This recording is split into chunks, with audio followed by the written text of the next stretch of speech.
Cut Block Podcast, where we cut through the noise and keep it real. Just because a cut block is legal doesn't make it right. Kind of like Cory Hogue's takes. Now, here's your host, Cory Hogue. Thank you, Jesse, and welcome to the Cut Block Podcast. This week, we're cutting through the noise and getting real about Texas Non-FBS Week 1 results. I'm joined by the mayor of the village of Ballston Spa, New York, here in a little bit, co-host of the D3 FB Huddle podcast, Frank Rossi, to talk about the Southern Athletic Association, the Southern Collegiate Athletic Association, and the American Southwest Conference. And he's answering some of your questions about teams from outside of Texas. And then we close things out, like always, with the weekend warm map. It's my personal viewing schedule for the weekend. My name is Cory Hogue. I'm the proprietor of CoryHogueSports.substack.com, CoryHogue Sports.substack.com. You can find me on social media by typing in Cory Hogue Sports, CoryHogue Sports. Don't forget to like, subscribe, and review this podcast wherever you listen. Find every episode on our homepage, thecutblock.podbean.com. Thank you all for your support.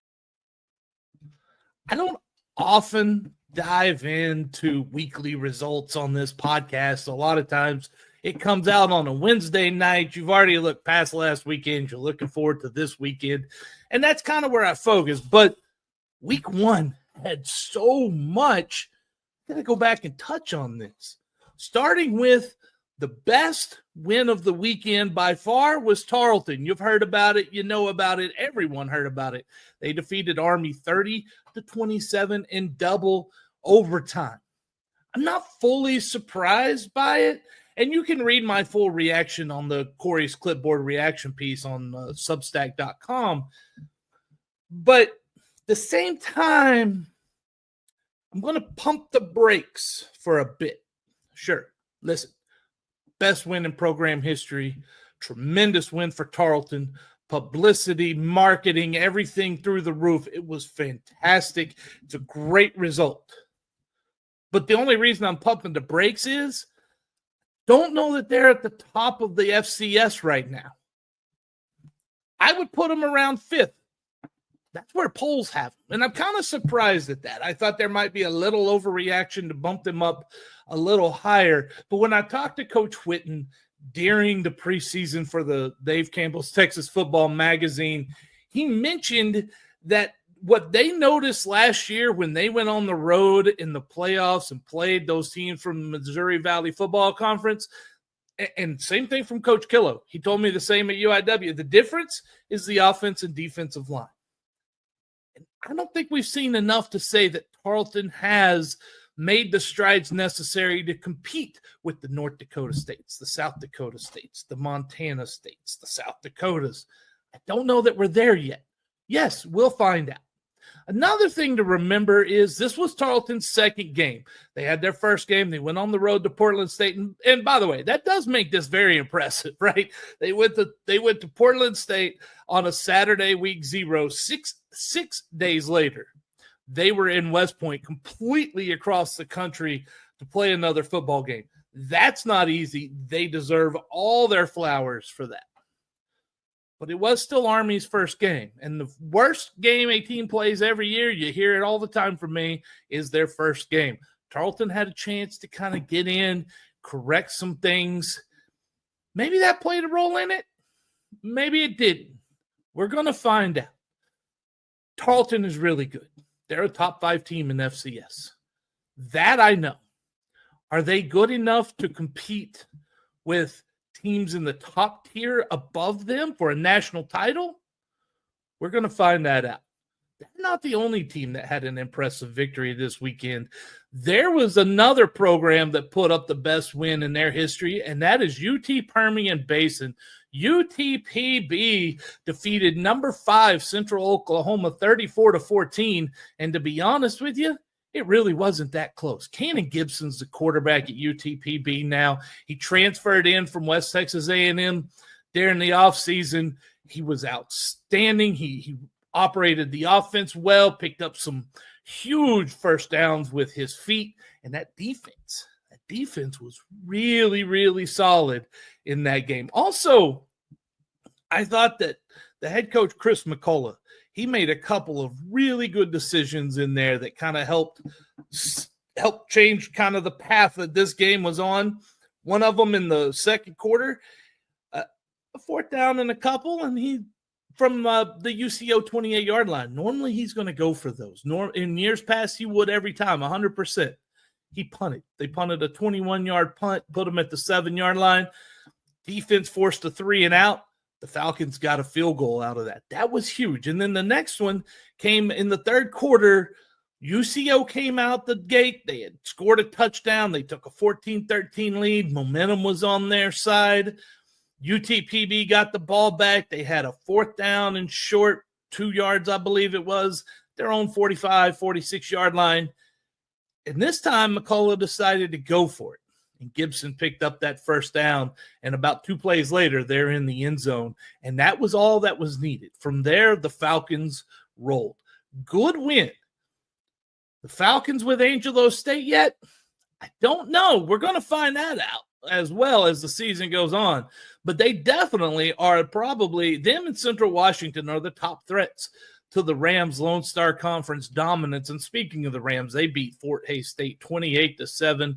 They dominated in the ground game. They held the Tigers to 96 yards. And it was exactly what you expect from a Jeff Gersh Angelo State team.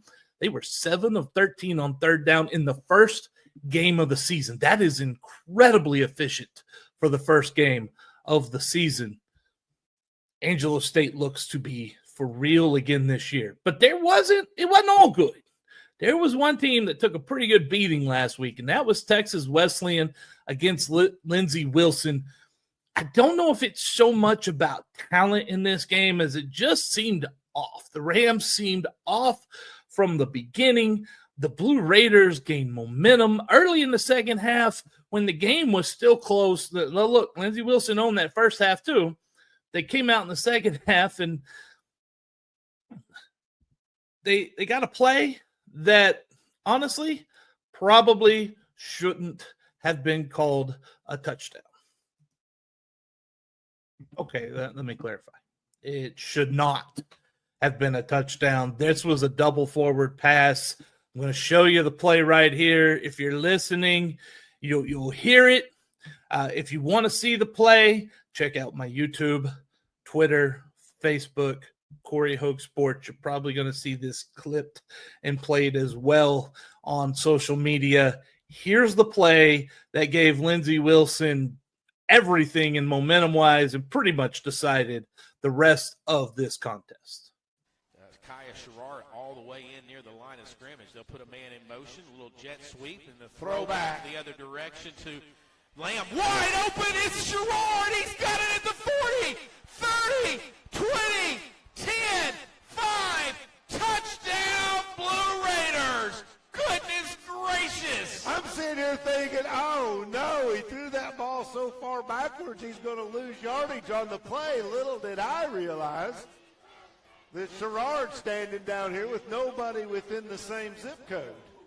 A trick play. They buried Sherrard on the line of scrimmage. Little jet sweep handoff. Then they throw it back to Lamb, who hit Sherrard. And that made it 35-10, put the game out of reach. Again, wasn't the whole deciding factor in the game. They're up 28-10 going into that play. But it did put that game away. I want to talk about one other game. One other game there. Prairie View, Texas Southern, delayed by weather. They had to get the field cleared at Shell Energy Stadium. And when they finally got it going, roughly 8:30 on Saturday night, it was a heck of a game. Back and forth.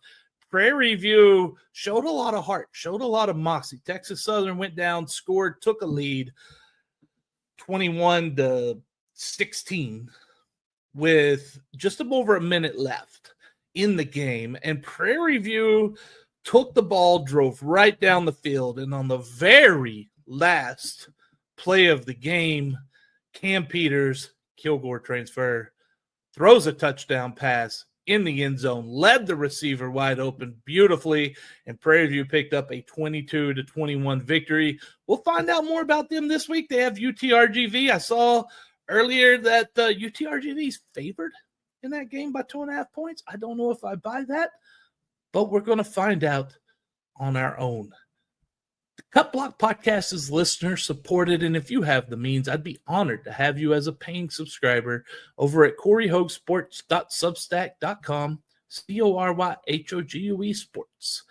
Paid subscribers get every story delivered right to their inbox. Annual subscribers get 6 months free, and founding members, all-stars I like to call you, receive early access to posts, plus my undying love and gratitude.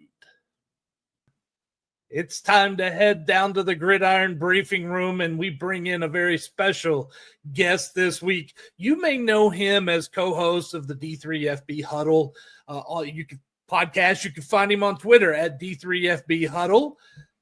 But he's also an attorney, a law professor, a flag football ref. And you know what? He's right in the middle of his mayoral duties of the village of Ballston, Spa, New York, where he's been for about 3 years now. It's been over 3 years. It's Frank Rossi. I'm so glad to get you on here, Frank. And man, I don't know how you have the time to do all that.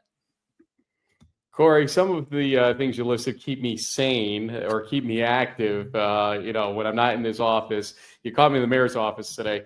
But I do want to say it's great to see you landing on your feet. As I said to you, as your life changes have occurred over the summer, you would, and you're an asset to our D3 community. So really glad to see you doing what you're doing right now. Well, thank you. And I appreciate you reaching out during that. It meant so much. And it's a community. We have a community in, I call it non-FBS, but part of the D3. I get a few different communities, which makes it that much better. Let's get some sanity going. I hope this is your sanity is football, right? Indeed. Traveling to football is when I get my best thinking, honestly. So when I went to 24 games last season, I got a lot of thinking done, cleared my head quite a bit, and we'll be doing the same thing again this season for sure. That is awesome. That is awesome. And if you see him out there, say hi. Frank is one of the best people, and he's always great to talk to. I want to get with just outlook of the conferences that we have Texas teams in and kind of get your thoughts on those going in. We'll start with the SAA, the Southern Athletic. You've got Southwestern. I think they're probably mid-pack in my opinion. Trinity has question marks, but I don't think you can doubt what Jeremy Urban's done. I'm curious your point of view. You stole my thunder by just even saying Jeremy Urban's name right there, because I said it today. Actually, we're doing some wraparounds on 10 interviews that we're dropping over the next week on our show. Jeremy Urban could be a coach anywhere he wants pretty much with his pedigree, his NFL experience, and what he's built at Trinity, yet he keeps coming back to Trinity. And that's special. And it also means that the SAA is going to have problems, the rest of the team, for years to come. But he does remain there because he keeps building. He has an expectation level, and he's got people buying into it still to this day. It's not just the Tucker Horn show, even though Welker's, committed to going there as well. But, it's much more than just that. Tucker helped him build what he's got there for sure, and credit to him for that. But, long story short is that Trinity is always going to be making noise in that conference as long as they're in the SAA. There are other teams. We saw what happened last year with the 8-2 Ring Around the Rosie going on there for the teams.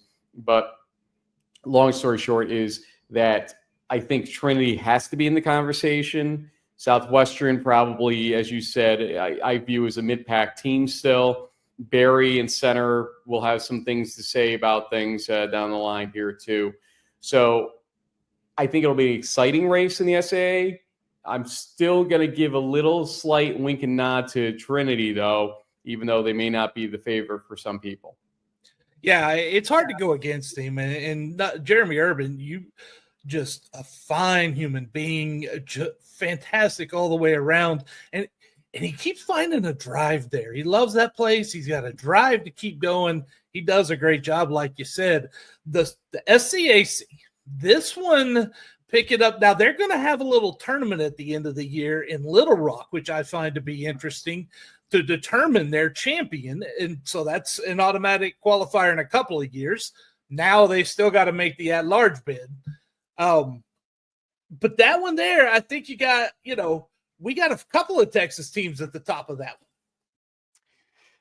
Yeah, I'm still going to be partial there to Texas Lutheran. Why not? To a certain degree.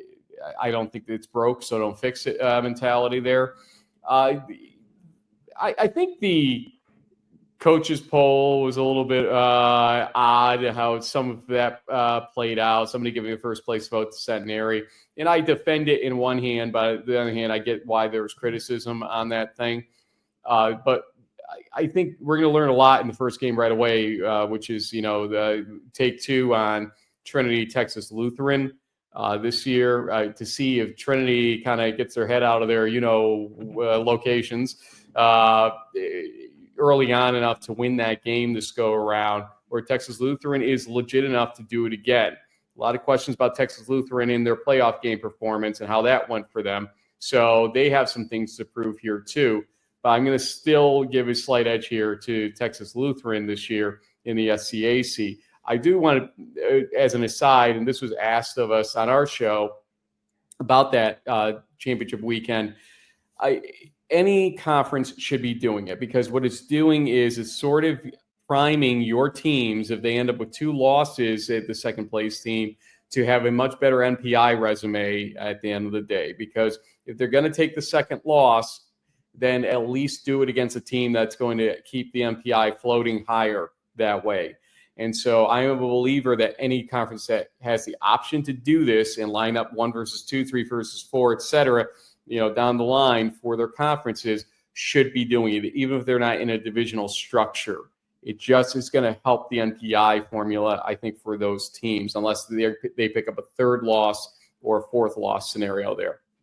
I agree, and I am not surprised that the SCAC is at the forefront of this. Dwayne Hamberry is an outstanding commissioner there. I think he's very underrated with what he's been able to do to even just keep the conference afloat sometimes. It is impressive what he has been able to do. And I don't look past McMurray. I know it's not as much continuity this year, but you still got Jordan Neal is still the head coach, and we've watched him. I remember what McMurray was like when he got there. He has built that program into a consistent winning program, and he's got the quarterback back, Jess Hole, but a new defensive coordinator. His defensive coordinator is now at Howard Payne with Kobe Gibson, and watch out for that pair in a few years. I'm just going to throw that at you. But Corey Washington coming in from the high school ranks. It's going to be interesting to see how he goes at McMurray as well. Yeah, Abilene is an interesting place right now. It's you can hear some of our municipal vehicles going by here, probably in the background. But Abilene is an interesting place for D3 football. McMurray and Hardin-Simmons, coexisting over there. I think McMurray is. Let me say it this way. Trinity is proving to everybody that Texas is not a 2-horse state anymore in D3. And that if you put enough resources toward it, more or less, you're going to have that ability to maybe make some noise. And McMurray's picking up that kind of cadence right now, I feel, as much as anybody is, and has an opportunity, I think, to really make that noise. And obviously, we know what's going to happen in the near future with them conference-wise and all that. And, I hope they cash that check and enjoy. But it's going to be, I think, a team that grows from this whole experience in a multitude of ways.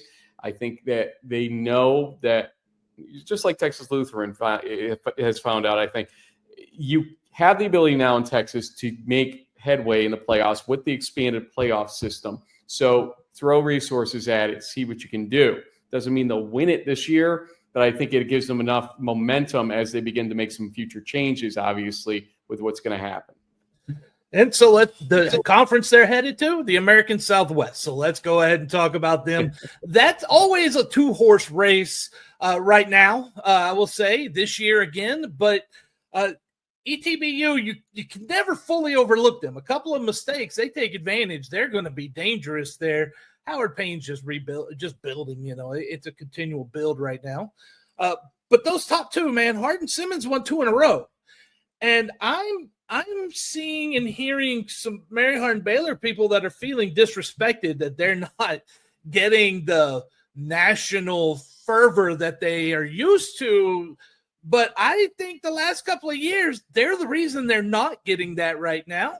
And I'm going to tell you, in my opinion, it's Hardin Simmons conference until they go take it. Yeah, it's a tough one because you can look at last year 2 different ways, Corey. They won the season series against Mary Hardin Baylor, but they lost the game that they needed to win realistically against Mary Hardin Baylor. Yeah. And so you've got this split feeling right now, I think, if you're Hardin Simmons, about what it all means in the grand scheme of things. And for the Mary Hardin Baylor folks out there, you went 4 rounds in the playoffs. Okay, let's just take a step back here. You went 4 rounds and you beat teams like what? Trinity, Hardin Simmons, and Linfield to get to a close game against Johns Hopkins, who almost beat Mount Union at the end of the day in that game where I froze my tail off up in Alliance. But, I don't know why Mary Hardin Baylor fans would feel disrespected beyond the fact you lost twice to Hardin Simmons, okay? I'm going to tell you flat out, Corey, if not for the NPI formula, Mary Hardin Baylor would not be picked in any other year to have gone to the playoffs last year. True. Period. Okay? Because even when I was kind of reworking with the NPI stuff and sort of figuring out stuff, I'm looking at their resume. I'm looking at how their numbers are getting treated, and I'm like, this is really ugly. It really was. I mean, they beat 3 teams all year, 2 of them twice. And who would have ever on a selection committee picked them? So to say you're getting disrespected, cut it out, okay? You won a playoff spot. You were the second to last team to get in, but you got in. And you won a game against Trinity. That was a tough game. And that team got better and better all year, did Trinity, I will say, flat out. I saw it for myself on the sidelines there. And then you beat Hardin Simmons in the 3rd go of it. But because we don't decide things on season series like that, you continued and beat Linfield in a reasonably good performance in that game and everything else. Hardin Simmons, I think, should have more questions and answers for themselves because, as many teams can tell you, doesn't matter what that season looked like in that 0 next to the loss column. If you don't go far in the playoffs, what does it all mean to you if you're looking to be a national caliber team? And so that's where I think things are very, very funky right now in the ASC, and why I look for a knockdown drag out. I don't disagree with you that maybe Hardin Simmons is the favorite in the conference itself this year. Mm-hmm. But we're going to get 2 opportunities to see if they earn that, I think, when it comes to 2 Mary Hardin Baylor games. And whoever their quarterback is at the end of the day on that one, we'll probably hit that in a second, I'm guessing. But, I don't know if Mary Hardin Baylor fans should feel disrespected or Hardin Simmons fans should feel excited about how things played out. I think both of those factions probably are not looking at the whole forest, or at least they're losing the trees in this whole aspect of things. Well, it's a tough one, right? It's going to be a tough conference. They're going to be 2 hard-fought games. We know that. I think you mentioned how you were freezing last year at the, but yeah. I just want to say that you are the best dressed at the Stag Bowl every single year. He's the co-host of D3FB Huddle podcast. Find him on Twitter, X at D3FB Huddle. He's got lots of other jobs. I interrupted his mayoral duties today to get on talk some football. And we just finished kind of going over the conference outlook. You talked about, we've been talking Mary Hardin Baylor a little bit, the new offense. Stephen Lee is back. There is, I think what I'm seeing from Mary Hardin Baylor fans is that they don't think we understand what they got talent-wise this year. And I'm going to tell you, Frank, we don't know what you have talent-wise because these days we don't know what anyone has right now talent-wise. We can only go by history. Well, the transfer portal scenario for a school like Mary Hardin-Baylor right now is absolutely changing their identity by the minute, it feels like. I mean, Couch Crew putting out the thing about the former Alabama player who had some real legal troubles and bounced around teams as a result of it landing over Mary Hardin-Baylor. I hope he's rectified his life, his issues and everything else that he's had. He could be a great asset to them, but he's an unknown quantity to a certain degree. But, that's what this stuff does. These late changes, these late ads, these transfer portal scenarios, it really redefines who a team is or isn't. And, you look at the quarterback position, and any other year, Jake Wright would have felt probably like he earned the spot to be the starter. He got them 4 rounds of playoffs last year.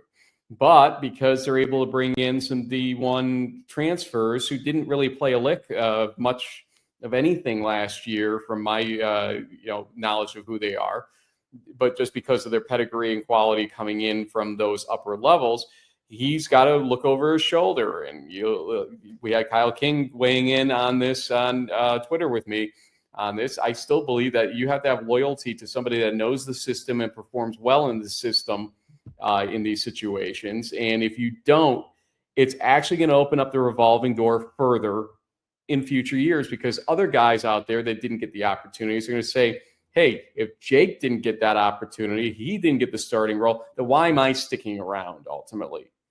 And so you're right. We don't know who they are. We don't know who some of these other teams are either. Hardin-Simmons gets players from Mary Hardin-Baylor in transfer scenarios. I have enough involvement inside the Discord server of the 3rd division where players hang out essentially. And I've seen this and heard this enough that Mary Hardin-Baylor players will transfer to Hardin-Simmons at this point from time to time.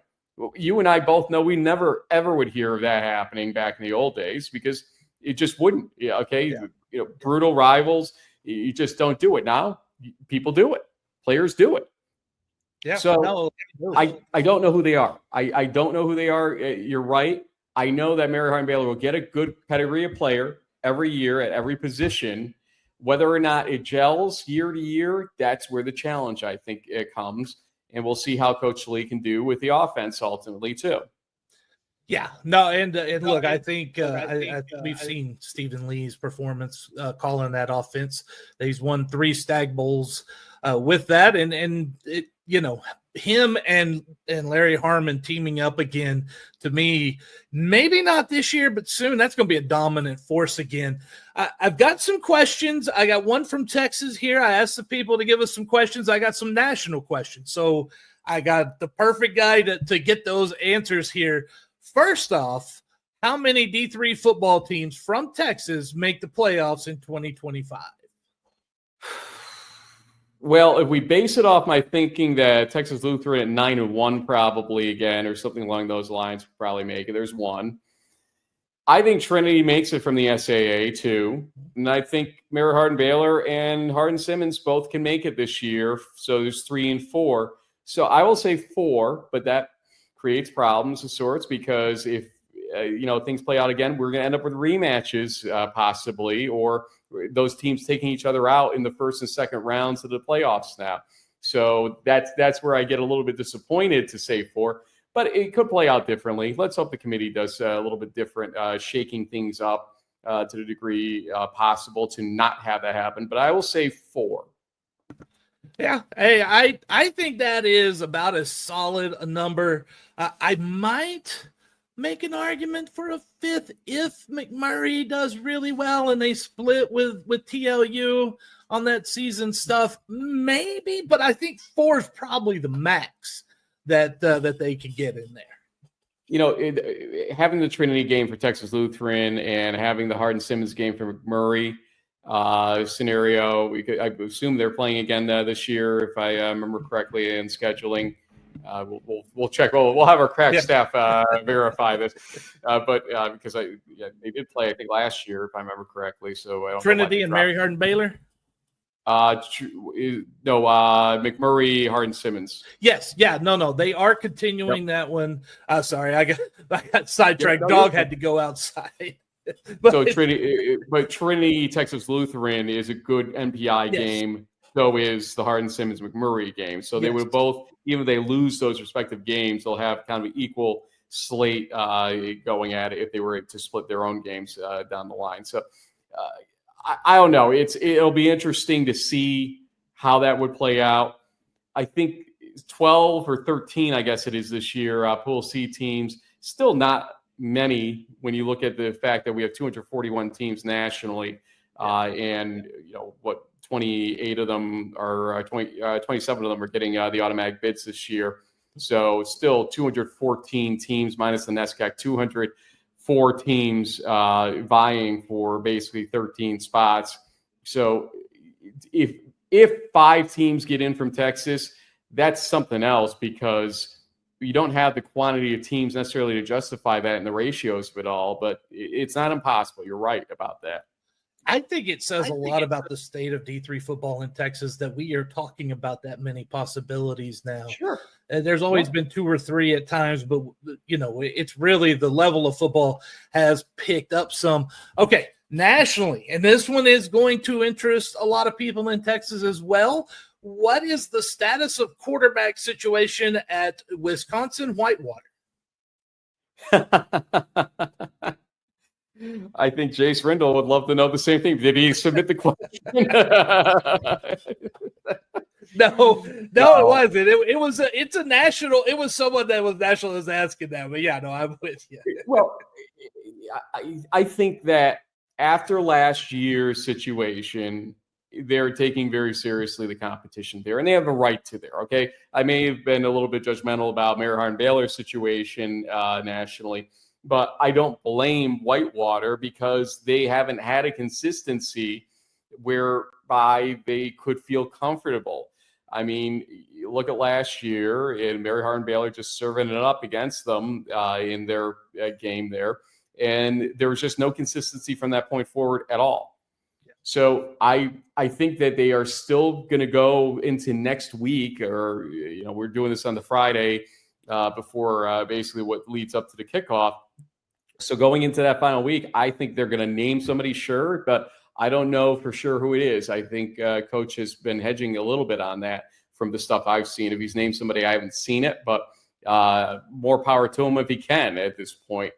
He's got to pick a pony, though, I think, and stay with them unless they absolutely crap out in the whole thing. And we'll see how it plays out. But I believe truly, and I said in our first show on In the Huddle, that Wisconsin Whitewater is going to surprise people this year.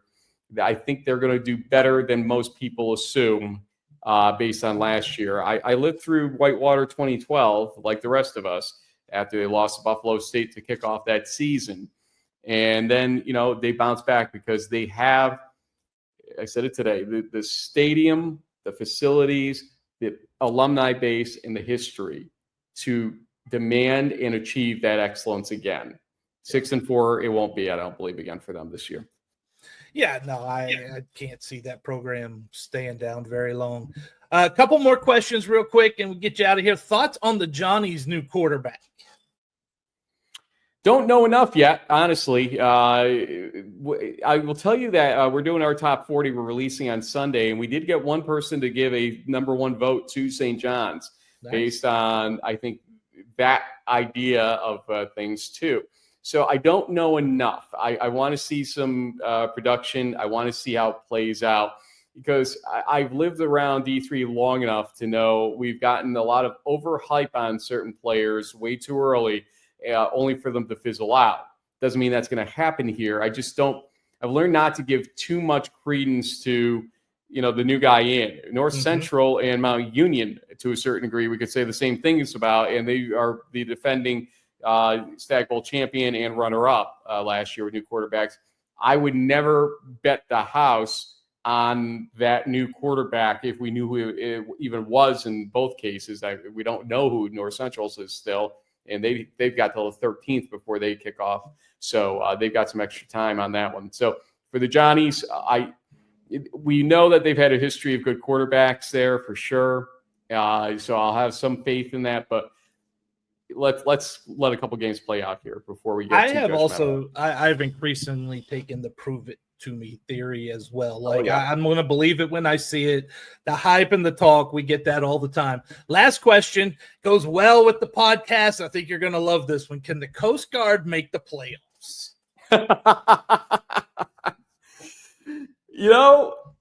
Why not? It's an interesting new MAC for sure.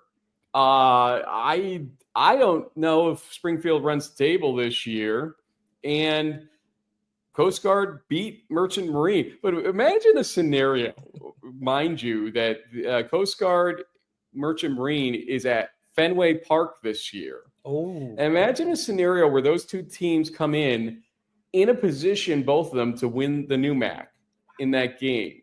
That could be awesome if that were to ever happen. Now, Springfield fans are over there saying, okay, Rossi, enough with your dreams and ridiculousness over there. But anything's possible, okay? I believe they're starting a new quarterback at Springfield this season. Drew Heenan is not going to be the starter, is what somebody had informed me. We'll see if that is accurate as things play out.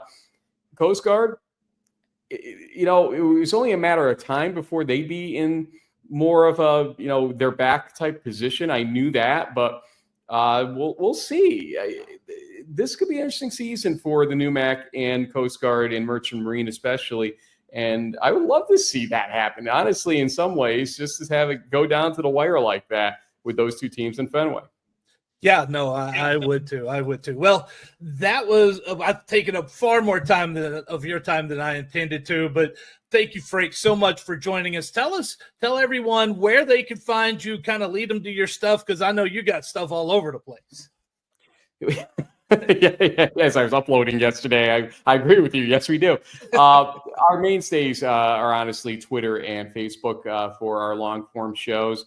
And then we drop shorter stuff on Twitter throughout the week and weekend because I will do winning team interviews with players and coaches. So Twitter at Frank Rossi and at D3FB Huddle, a great spot to start. Go to Facebook, though, for all of our long form stuff. And also we've moved to YouTube because Facebook has changed their policies on live videos. So we are using that as the archive repository at this point, YouTube. You can look up D3FB Huddle there as well. And also this year, we are starting a little bit of a partnership with Flow Sports. They're keeping us in front of the paywall there because they are looking for some quality D3 football content, and they believe in us and what we provide. So our Crunch Time show will be appearing each week, which is our highlight show, kind of our Sports Center approach to things on Flow Sports as well. So that will be out there, but we'll have redundancies in different places. We believe in 2 shows a week and some other random content from games or whatnot. And that usually fills our entire week. And we're panicking to get all these things out to everybody every week. So, content is not easy to put out, especially when it includes video. That's for sure. No, it is not. And so, but thank you so much. Cory, I just want to say to you, keep doing what you're doing. Keep plugging away at this. Stay with us in D3 and make sure folks understand that you provide a lot of great insight, and they're going to gain from having you, remain in D3 as long as we can have you here. So keep doing it.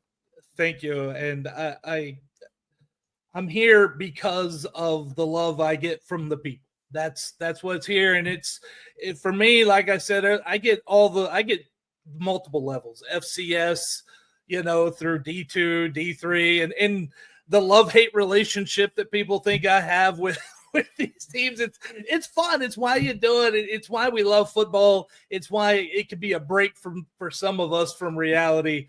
Thank you so much, Frank. Keep doing great work. I'm telling you, his work is tremendous. They put out a ton. Find them, follow them. Thank you so much, Frank, for joining me. Thank you, Cory. Thanks for thinking of me to have me on the show as well. Appreciate it. Stay connected with me on Twitter, X, Facebook, Instagram, YouTube, and more. Just search at Cory Hogue Sports, CoryHogue Sports, and you can reach me directly by email at CoryHogueSports@gmail.com. It's time for your mission brief this weekend, the weekend warm map. It's a guide to games that I'm watching, designed to make sure you don't miss the best action in non-FBS football across Texas and beyond. And man, it's going to be a tremendous week. Starting on Thursday night, Trinity travels to Texas Lutheran in a rematch of a game last year where TLU really announced themselves with a 35-20 win in San Antonio. Caden Basanko is back at quarterback, and he had a heck of a game last year against the Tigers. The Tigers have question marks. We don't know who the quarterback is. For the first time in about a decade, we don't know who the quarterback is. Sophomore Hondo Franklin was the backup last year. He's definitely in the running, but so is junior Will Vasky and senior Colin Bishop. And you know what? There's another freshman out there named Welker Horn, Tucker Horn's brother from Lubbock Christian. He's also in it as well. This is going to be an outstanding matchup. That starts at 7 o'clock on Thursday night. Also at 7 o'clock, I will put it on as well. Pacific University at Howard Payne on HP Sports. Let me go back real quick. Trinity at Texas Lutheran is on Flow College for those looking to find. Trinity at Texas Lutheran, 7 o'clock, Flow College. 7 o'clock on hpusports.com. Pacific University at Howard Payne. This is the first game for Coach Kobe Gibson as a head coach. It's going to be interesting to see what the Yellow Jackets have. And then Saturday, a full slate of games on Saturday. We're going to start at 1300 hours. That's 1 o'clock for you regular folks. And we're going out to watch Cisco at Coffeyville. I've heard Cisco scrimmaged a couple of D3 teams around the state, and so it's going to be interesting to see what they have. This is a great test. Coffeyville comes from a great conference. They're a good team, and Cisco, we'll see what they have coming in with the Southwest Junior College Football Conference. We know that one and the conference that Coffeyville's in, the KJCCC, are really hard conferences. This game is a big one there, and you can find that game on RRSN on YouTube. And then at 6 o'clock, boy, do we got some good ones here starting on Saturday night.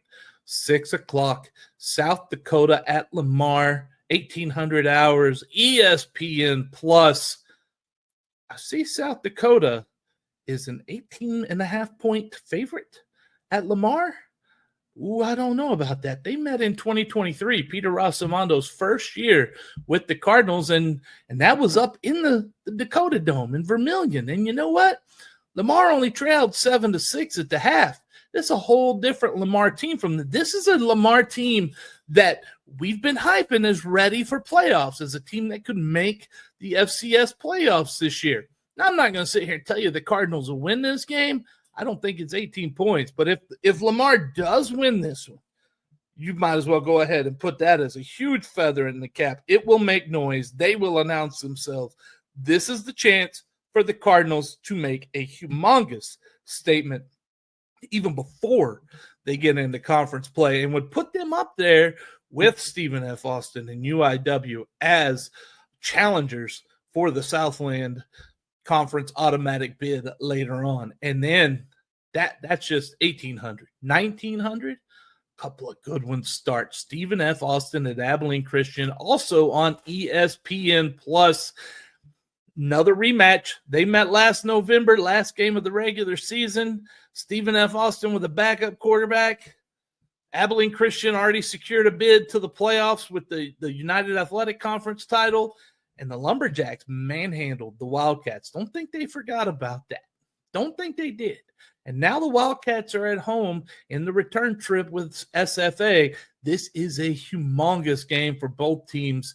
This is a big bullet point on your resume when it comes looking for at-large bids. If you don't win your conference, they're going to need this game. That's going to be huge. And the line I saw on that one coming in is Stephen F. Austin favored by a half point. Can't argue. Can't pick a winner. Can't tell you who would be there. But I can tell you it's going to be a fun game to watch. And if you want one of the best JUCO games of the weekend at 1900 hours, again, 7 o'clock normal, people, Garden City Community College at Navarro on the Navarro YouTube network. I'm telling you, this is going to be a great game. Last year, Navarro really announced themselves at Garden City, opening game of the season. They threw the ball all over the Broncos last year. And, hey, you don't know what these teams have. I don't know what either of these teams have, but I can tell you this. They're powerhouses in junior college. They're going to be fighting for their conference titles this year. Navarro won conference last year in the SWJC FC. This is going to be a tremendous matchup, must-watch game, 1900 hours on the Navarro Bulldogs YouTube channel. And that does it for this week's show of this week's episode of the Cut Block Podcast. Thank you so much for joining me. We're going to be back next week. Another episode, more unfiltered truth, fearless football talk. Until then, stay safe. And remember, just because it's legal doesn't make it right. Just like my takes.